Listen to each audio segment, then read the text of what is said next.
I've shared this with you.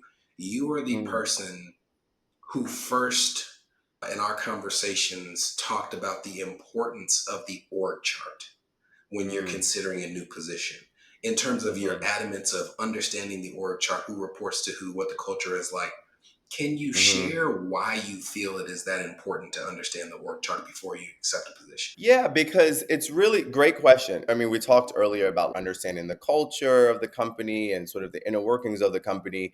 It's really hard to do that without actually like experiencing the company, right? And the things that people are at the company are going to say to you may or may not be consistent with what your lived experience would be at the company. And so I find that the org chart, the organizational chart, if it's a good organizational chart and comprehensive, it's the one place where the company is saying, this is how we manage the company, right? This is the organization. This is what people are doing. Here's how we think about this role vis-a-vis this role. So I think it really does give you a sense of how the company thinks about management and particularly management of people, right? People resources. So for example, and so then understanding like where this role, this new role would fit in that, right? So for example, if I'm looking for a general counsel role and I ask for the org chart and I see that the general counsel reports into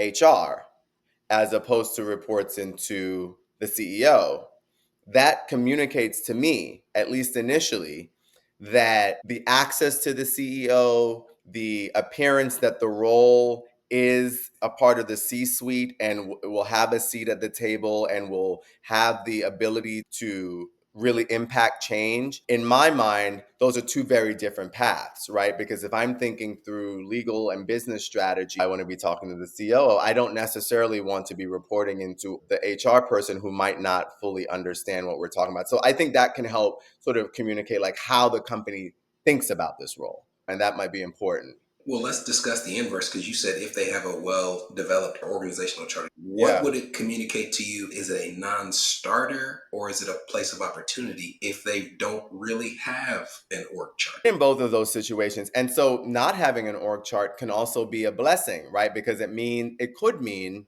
any number of things. One is they're just disorganized and maybe that's some data that you should assess.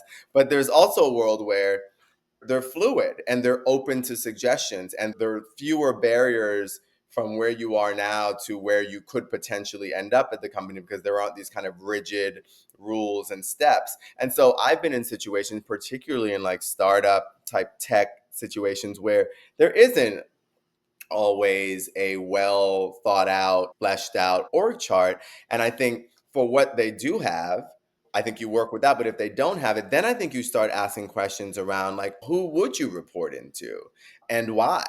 Right. And because there's no org chart, then I think you've got the opportunity to make the case as to why you believe that what is in the best interest of the company is you reporting into X versus Y, right? In this example. And then just to go back to the org chart, I think that you should ask to see it, to access this information, because this is really going to be a tool that I'll use to assess whether this is the right opportunity for you and for me, to be quite honest, right?